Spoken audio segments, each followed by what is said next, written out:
United States and the 5 Mekong nations have launched a new framework for dialogue and cooperation named the Mekong-US Partnership.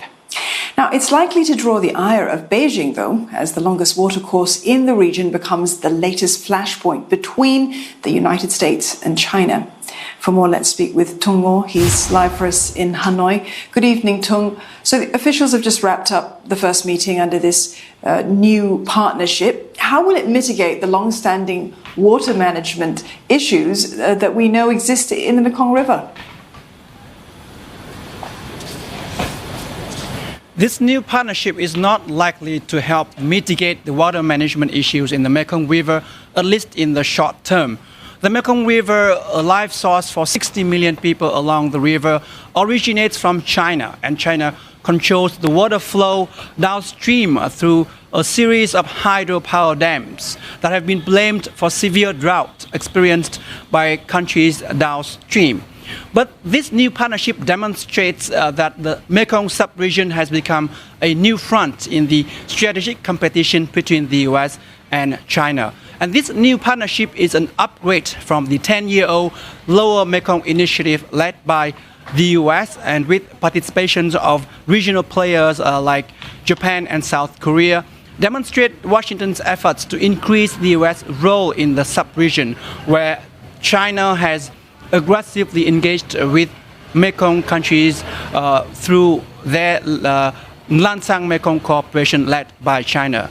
And in this new partnership, the US committed to put in additional resources of up to 45 million US dollars together with Japan and South Korea in many areas such as energy, infrastructure, sanitation, transnational crimes, and water management. All right, so with US and China locking horns over the Mekong, what does this mean for the 5 ASEAN nations involved then?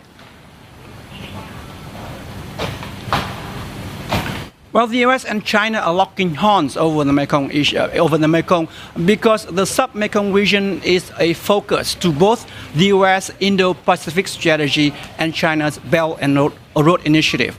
For ASEAN, strengthened cooperation with the US and China has been a goal of ASEAN, and this strengthened cooperation also helped ASEAN to address the need to narrow the development gap among ASEAN member states.